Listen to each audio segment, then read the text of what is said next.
Bonjour et bienvenue sur les vidéos du site www.auplaisirduscrap.com, une e-boutique de scrapbooking. Aujourd'hui nous allons donc continuer la petite vidéo pour les débutants. Donc je vais faire un bref schéma de ma première vidéo. Donc dans le scrapbooking européen comme américain, on utilise toujours des feuilles 30-30. Les feuilles se vendent donc par bloc. Vous avez plusieurs couleurs, soit des unis comme ici, ou alors vous pouvez avoir des blocs chamarrés avec des fleurs, etc. Vous pouvez aller voir ça dans la page de la e-boutique, dans les pages, albums, etc. Donc vous trouverez vraiment toute la collection des pages. Alors pour mettre vos pages, donc des albums, voici. Aujourd'hui je vais vous montrer justement un album ici à anneaux. Donc vous ouvrez. Et vous avez ici donc les anneaux, vous voyez, donc ici c'est vraiment des albums super pratiques. Et alors dedans vous avez ici des recharges, donc c'est du plastique, il y a à chaque fois une feuille blanche à l'intérieur, vous pouvez l'enlever ou la laisser, c'est comme vous voulez, ou l'utiliser comme feuille de brouillon. Donc vous mettez vos créations dedans, vous pouvez donc, ce qui est génial, ranger vraiment dans l'ordre que vous voulez sans problème. Et si vous voulez compléter l'album, on vend donc des pochettes séparément, par 10 ou par 5, ça dépend un peu ce que vous voulez, par 3 trous également dans la boutique. Donc ceci c'est vraiment un album pour scrapbooking. Donc comme matériel de base, donc on avait dit les cols, donc sans acide, les cols à roller, ça c'est selon vraiment le choix de chacun. Ici les cols aussi repositionnables avec un pinceau ou un tube. Et vous avez également les cols en stick, pour coller tous les petits objets, etc. Alors, justement, pour pouvoir prendre vos petits objets, il existe des pinces, aussi disponibles dans la boutique coupé et collé. Des petits ciseaux fins. Et alors, ici, le matériel de base pour commencer à faire du scrap, ce sont les gabarits. Ici, on a un gabarit écriture. Donc, tout simplement, vous déposez votre gabarit sur votre feuille. À l'aide d'un crayon, vous contournez les gabarits. Ensuite, vous remplissez les lettres, par exemple, avec ici des jelly-billes, des feutres. Donc là aussi, il y a une rubrique feutre, vous avez tout type de feutre. Voilà, alors dans les gabarits, nous avons les gabarits écriture.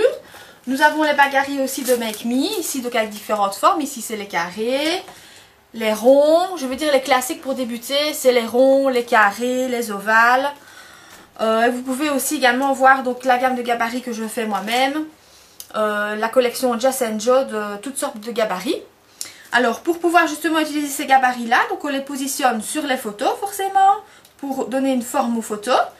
On utilise un crayon Velleda, un Bic Velleda, ça c'est un Bic Velleda comme pour les tableaux blancs, et ça s'enlève tout seul sur les photos. Attention, jamais des photos sorties de votre propre imprimante, toujours des photos de sites d'Extrafilm, etc. Alors, soit vous avez le feutre comme ceci Velleda, ou vous avez les crayons, un bleu ou un blanc, qui fait exactement la même chose. C'est des crayons Velleda aussi qui s'effacent très facilement sur les photos. Donc voilà pour la principale chose en ce qui concerne les gabarits. Ensuite, comme objet bien pratique aussi, il s'agit ici d'une équerre. Donc ici c'est gradué, elle fait 30 cm. Donc ici vous avez de 0 à 15 et là de 0 à 15. Vous avez des graduations ici en forme de carré. Je vais vous montrer tout près. Voilà. Et ça vous permet vraiment de faire du travail bien droit, bien rectiligne. Ça c'est vraiment un outil aussi super pratique. Alors également, ce coup-ci je vous avais montré donc le tapis de travail. Voilà. Disponible aussi, tout est disponible dans la boutique.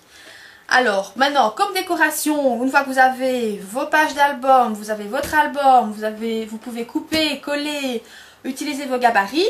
Une fois que vous avez positionné toutes vos photos, forcément, il faut la décoration autour des photos. Donc, pour ce faire, donc déjà, comme je vous ai montré tout à l'heure, toutes sortes de feutres qui pourra vous être utile pour faire des traits, pour faire des cadres, etc., pour marquer des titres. Alors, aussi, l'outil vraiment, je trouve, qui se marie vraiment avec tout type de genre, donc c'est la craie. Donc ici c'est la craie en cube, vous avez des crayons en crayon. Ici, c'est une gomme spéciale pour craie. Donc ça aussi, j'ai fait une vidéo spéciale sur la craie. Donc vous pouvez aller voir dans la rubrique craie et vous verrez une vidéo vous expliquant vraiment les détails de l'utilisation des craies. Alors, vous pouvez aussi, pour décorer, donc comme je vous ai dit la première vidéo, le sable. Là aussi, vous pouvez aller dans la rubrique sable, Sondillard, vous verrez comment on utilise cela et comment ce que ça peut donner sur des pages. Alors, je vous avais montré aussi pour décorer les ribbons qui sont faciles, plus simple d'expression, vraiment très très facile à utiliser. Donc là, vous avez vraiment tous des modèles. Ça, c'est vraiment évidemment à l'infini. Donc ça aussi, c'est dans la rubrique. Donc, ça s'appelle des ribbons. Alors, il y a un petit outil aussi qui est pas mal non plus. Il y a une petite vidéo aussi, mais que j'ai pas fait moi-même encore. Pour bien frotter les ribbons et puis après pour bien les écraser, c'est pas mal non plus. Voilà. Alors, ce que je ne vous avais pas parlé, je pense, la fois passée.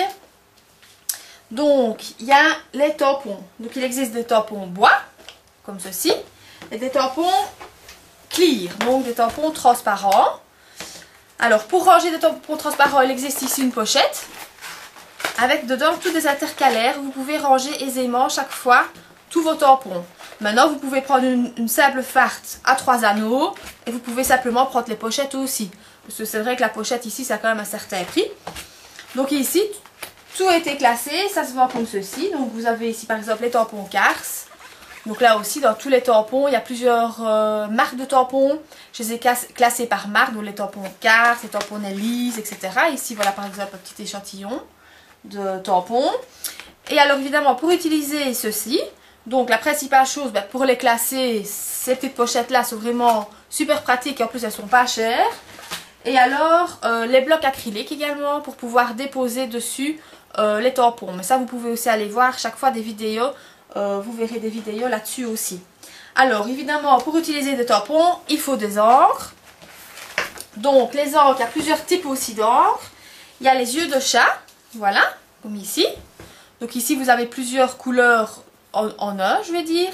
Alors, vous avez ici les Versacolor. Vous avez plusieurs types de marques. Je veux dire, c'est vraiment... Toutes les marques sont vraiment bonnes. Ici, les brillants, ça donne une couleur un peu plus brillante. Elles sont vraiment bien aussi, celles-là. Alors, la seule chose à savoir sur les encres, c'est les encres à séchage lent ou à séchage rapide. Donc, chaque fois que ce sont des encres à séchage rapide, il est stipulé ici chalk. Voilà, ici, chalk. Donc, quand vous tamponnez, ça sèche tout de suite. Maintenant, ces autres encres-là, ça s'appelle des encres à séchage lent que l'on peut, elles, utiliser pour embosser. Ça aussi, vous pouvez aller voir dans la rubrique embossage et tout ce qui est pour l'embossage vous est expliqué. Donc, pour l'embossage, ce sont des poudres comme ceci. Vous pouvez aller voir donc dans la vidéo embossage, vous verrez le résultat que ça peut faire. C'est vraiment super génial qu'on utilise avec un pistolet chauffant. Donc on chauffe la poudre et pour que la poudre adhère évidemment donc à votre tampon, vous pouvez faire un titre. Donc vous décollez par exemple la lettre A, vous la mettez sur votre tampon, sur votre bloc acrylique ici. Vous mettez de l'encre dessus, vous tamponnez sur votre feuille. Ensuite, vous mettez de la poudre dessus, hop, hop, hop, et vous chauffez. Et ça vous fait un petit titre en relief. Donc voilà. Et alors aussi dans les encres, il y a l'encre clear. Donc ça, c'est vraiment de l'encre, ça fait effet mouillé, je vais dire, qu'on utilise avec ces poudres-là aussi, quand on utilise des poudres de couleur. Mais tout ça, allez voir de la boutique embossage, vous verrez une petite vidéo. Alors également ce qui est pratique aussi pour pouvoir décorer vos pages, ce sont les petites perfos, les classiques petites perfos. Donc ça vous avez aussi tous les modèles. Ici c'est la marque Kars, la marque Karl, et vous avez également la marque Make Me qui propose aussi, voilà, vous avez plusieurs dimensions dans les perfos, vous avez des petites, des moyennes et des grandes. Et ça, je veux dire, c'est vraiment à l'infini. Donc, pour les perfos, ben, c'est vrai qu'une petite paire, c'est toujours pratique quand vous avez des petits motifs. Et alors, tout simplement, pour les coller, ben, ce qui est bien, c'est le petit glue-colle. Voilà. Et alors, vous avez aussi, ici, ce sont des petits mousses 3D. Donc, c'est autocollant des deux faces. Et vous pouvez mettre ça en dessous des petites perfos, ou même en dessous des photos, pour remonter un petit peu vos photos ou vos perfos. Et ça remonte, ça vous donne un petit relief, c'est pas mal non plus du tout. Alors, ce qu'on peut aussi faire pour décorer votre page, ben, tout simplement, vous pouvez y ajouter des boutons. Voilà, vous pouvez simplement y coller des boutons. Ça peut se coller évidemment avec les autres colles, ça n'ira pas. Moi, j'utilise personnellement de la colle à bois. Ce sont des petits flacons jaunes que je vois aussi dans la boutique. Et ça colle super bien. Alors, il y a aussi les attaches parisiennes. Ça, c'est très joli aussi. Donc voilà, il y a toutes les couleurs, toutes les formes, il y a tout ce que vous voulez. Donc ici, par exemple, ce sont des petits brillants. Voilà, il y a des... Voilà, ici, un petit sapin. Enfin, il y a vraiment toutes sortes de petites fleurs. Et je vais vous montrer en gros ce que c'est. Donc voilà, une attache parisienne. Ici, vous avez un croc. Et en fait, ça se défait comme ça en deux. Pardon, voilà. Donc tout simplement, vous faites un trou dans votre feuille. Donc pour ça, on voit aussi des petits tapis pour protéger votre plot de travail. Des tapis. Vous prenez même un ciseau, je veux dire, dans un premier temps. Vous faites un trou, vous passez votre attache parisienne dans le trou de la feuille. Et ensuite, vous écartez, vous aplatissez. Et vous avez votre attache parisienne comme ça sur votre page. Alors... Les attaches parisiennes servent aussi forcément à attacher par exemple des fleurs. Voilà, tous les types de fleurs. Donc par exemple, vous prenez une fleur comme ceci. Je vais reprendre une petite attache parisienne. Je vais vous faire une petite démo. Donc voilà, c'est mon attache parisienne. Je fais un trou dans ma page. Je passe ici, les fleurs sont crantées au milieu. Donc il y a toujours un petit trou. Vous passez votre attache parisienne dedans. Voilà.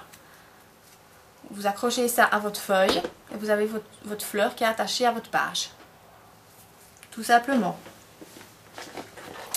Alors, nous pouvons aussi trouver comme matériel, ce ne sont pas les attaches parisiennes, mais ce sont les œillets. Donc ça, ce n'est pas tout à fait la même chose. Voici les œillets. Donc en fait, je vais vous montrer un plus gros. Un œillet, c'est comme ceci. Voilà. Et à l'arrière, c'est comme ça. Donc là aussi, vous faites un trou dans votre page. Ça, il y a des outils qui sont prévus pour.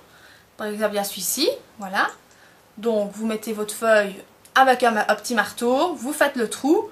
Vous incorporez votre petit œillet dans la feuille.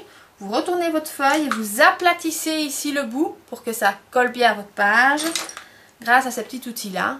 Avec votre petit marteau aussi. Maintenant, il y a plusieurs outils. Donc, il y a ce type-là d'outils. Et il y a aussi des outils à ressort. Donc on fait un ressort et ça fait le trou et ça aplatit également l'arrière.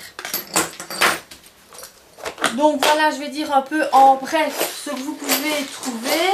Alors, l'embossage à froid, on va dire. Donc l'embossage à froid. Vous avez ici un petit tapis pour embosser.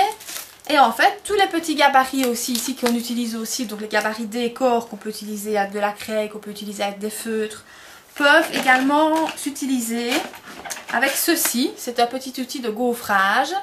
Donc chaque fois avec une petite boule au bout. Plusieurs dimensions. Il y a des petites boules et des plus grosses boules. Et alors vous passez votre boule ici dans les trous. Vous mettez votre tapis, vous mettez votre feuille, votre gabarit. Et vous frottez comme cela. Et ça va faire votre feuille en relief. Donc ça c'est pour les petits motifs. Alors il existe aussi le gaufrage avec les plaquettes. Donc là aussi, c'est vraiment à l'infini. Il y a plein de sortes de plaquettes en forme de fleurs. Ici, il y a vraiment plein de sortes.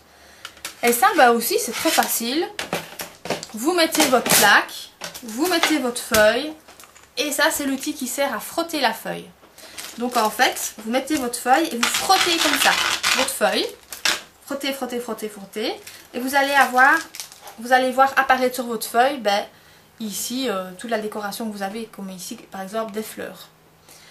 Donc voilà, je veux dire en bref, le matériel de scrapbooking que vous pouvez trouver. Maintenant, pour vraiment avoir des détails sur la façon d'utiliser tous ces matériels, vous allez chaque fois, donc, dans les sous-rubriques, il y aura chaque fois des petites vidéos détaillées. Bon, pour le moment, il y a pour le sable, etc. Je vais essayer d'en faire de plus en plus pour pouvoir vous satisfaire et vous apprendre plein de choses. Ben voilà, j'espère que cette petite vidéo-là vous a bien plu. Et à bientôt alors sur www.auplaisirduscrapbien.com. À bientôt!